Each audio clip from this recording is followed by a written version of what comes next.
देखिए जी बाबू, आज के इस क्लास में हम लोग linear equation in two variables, दो चर में रैखिक समीकरण पे बात करेंगे।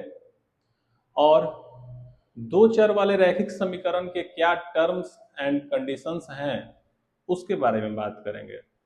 वैसे तो एक वीडियो में हमने linear equation in one variable, एक चर में रैखिक समीकरण पर बात किया था, पूरा डिटेल्स में बात किया था। और इस क्लास में हम लोग दो चर वाले लीनियर इक्वेशन पे बात करेंगे।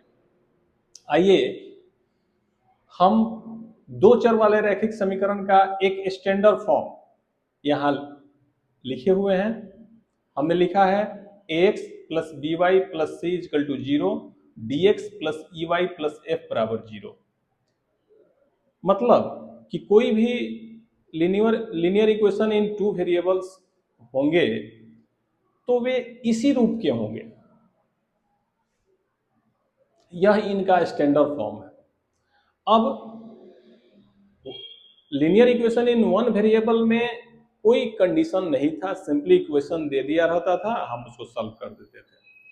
हाँ, एक वेरिएबल में रहता था, लेकिन टू वेरिएबल्स वाले जितने लीनियर इक्वेशंस होंगे तो वहां पे टर्म्स एंड कंडीशंस आ जाते हैं। वे क्या हैं? तो सबसे पहला टर्म है, पहला कंडीशन है कि यदि a by d not equal to b by e हो तो वह जो समीकरण होगा वह कंसिस्टेंट होगा और इंडिपेंडेंट होगा और उसका यूनिक सॉल्यूशन होगा। तीन बातें होंगी यहाँ पे। उस इक्वेशन को हम कंसिस्टेंट कहेंगे, यूनिक सॉल्यूशन होगा और यह जो इक्वेशन होगा वह इंडिपेंडेंट होगा। दूसरा कंडीशन है कि यदि a बाई डी बराबर b बाई ई बराबर c बाई एफ हो तो वह भी इक्वेशन कंसिस्टेंट होगा, लेकिन वह डिपेंडेंट होगा और इसके इनफाइनाइटली बहुत सारे सॉल्यूशंस होंगे। ठीक है। और तीसरा कंडीशन है कि यदि a बाई डी बराबर b by E not equal to c by F हो तो वह इक्वेशन इनकंसिस्टेंट होगा और उसका कोई सॉल्यूशन नहीं होगा, नो सॉल्यूशन होगा। अब कुल मिलाकर के बात क्या है? बात यह है कि अगर यह कंडीशन हो a by d not equal to b by e या a बाई डी बराबर b बाई ई बराबर c बाई एफ, यह दोनों कंडीशन हो तो दोनों ही केस में जो इक्वेशन होंगे वे कंसिस्टेंट होंगे। लेकिन इस केस में इंडिपेंडेंट होंगे और यूनिक सॉल्यूशन वाले होंगे, और इस केस में डिपेंडेंट होंगे और इनफाइनाइटली नंबर ऑफ सॉल्यूशंस होंगे, बहुत सारे सॉल्यूशंस इसके होंगे। और यह जो तीसरा कंडीशन है इसमें यह इनकंसिस्टेंट होगा और इसका कोई सॉल्यूशन नहीं होगा। यह तीसरा कंडीशन। हमने कहा बाबू कि जो अविरोधी समीकरण निकाय होंगे उनके अद्वितीय हल होंगे, आश्रित समीकरण निकाय के अनगिनत हल होंगे और विरोधी समीकरण निकाय के कोई हल नहीं होंगे। तो इसको एक एग्जाम्पल पे समझते हैं। एग्जाम्पल अपने आसपास का ही एक एग्जाम्पल ले लेते हैं। जैसे मान लीजिए कि हमारे क्षेत्र के कोई विधायक जी हैं और विधायक जी के अगर हम अविरोधी हैं, अविरोधी का मतलब कि विधायक जी का विरोध नहीं करते हैं, अविरोधी हैं, विधायक जी का हम विरोध नहीं करते हैं, तो वे केवल एक टेंडर हमको दे देंगे कि जाइए आप यह काम कर लीजिए, मात्र एक टेंडर देंगे। और अगर हम विधायक जी के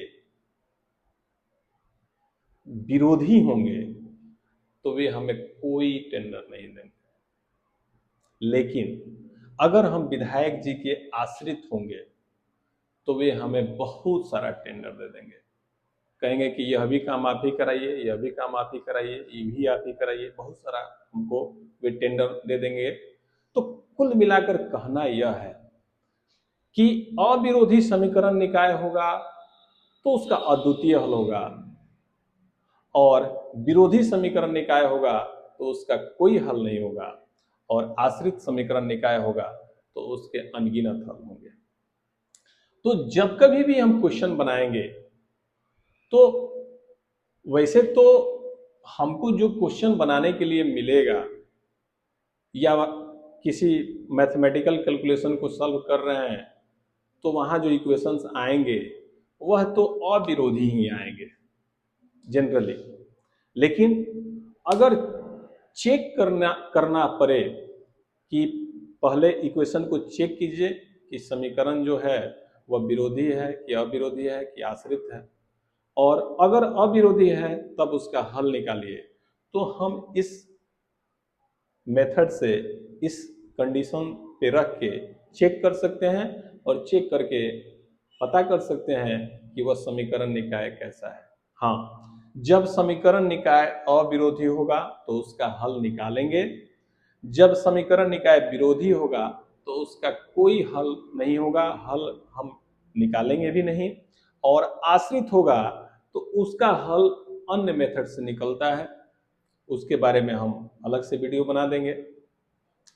अब सुनिए जरा सा, हमने कहा कि समीकरण निकाय अगर विरोधी होगा तो जो ये दो समीकरण है, असल में यह जो समीकरण है वह एक सरल रेखा को रिप्रेजेंट करता है और यह जो समीकरण है वह दूसरे सरल रेखा को रिप्रेजेंट करता है। तो जब इन दोनों फर्स्ट सरल रेखा और सेकंड सरल रेखा का जब ग्राफ खींचेंगे तो अगर अविरोधी होंगे, समीकरण निकाय अविरोधी होगा तो इसके ग्राफ केवल एक बिंदु पर एक दूसरे को कट करेंगे, एक ही बिंदु पर प्रतिच्छेद करेंगे एक दूसरे को। लेकिन जब आश्रित समीकरण निकाय होगा तो एक सरल रेखा का ग्राफ खींचेंगे और दूसरा सरल रेखा का ग्राफ खींचेंगे तो इसी पर एक सरल रेखा पर ही दूसरा सरल रेखा आ जाएगा।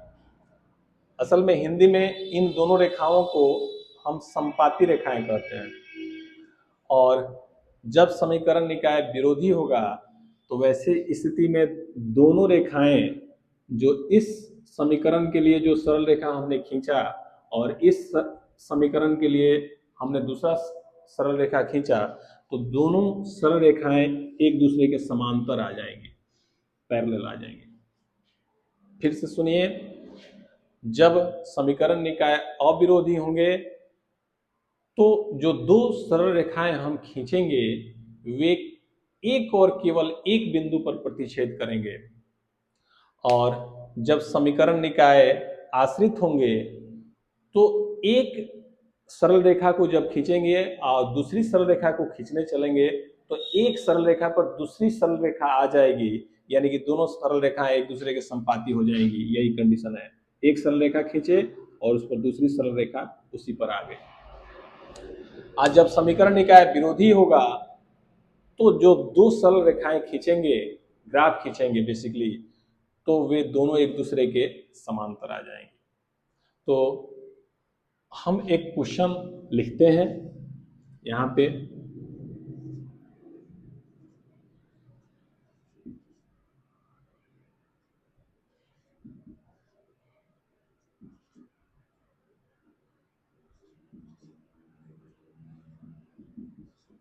एक हमने क्वेश्चन लिखा और अभी इस क्वेश्चन को सॉल्व नहीं कर रहे हैं, पहले यही देख रहे हैं कि यह जो क्वेश्चन है वह मेरा अविरोधी है कि आश्रित है कि विरोधी है, तीनों में से कौन टाइप का समीकरण है।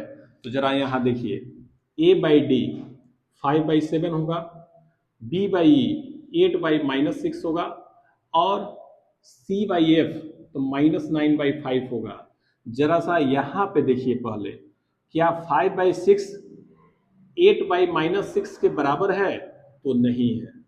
जब यही बात हो गया फर्स्ट जो कंडीशन है उसके अकॉर्डिंग यह इक्वेशन मूव कर रहा है, तो हम कहेंगे कि यह समीकरण निकाय अविरोधी है और इसका एक और केवल एक हल संभव है, वही अद्वितीय, या इंग्लिश में उसको हम यूनिक सॉल्यूशन कह रहे हैं, अद्वितीय हल संभव है।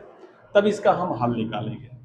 अब इसका हल कैसे निकालेंगे, तो इससे संबंधित एक वीडियो हम बनाएंगे और उसमें आपको इस इक्वेशन को कैसे सॉल्व करना है, जो अविरोधी टाइप के समीकरण है, और उसको आप देख लीजिएगा, वहां से आपका कंसेप्ट क्लियर हो जाएगा।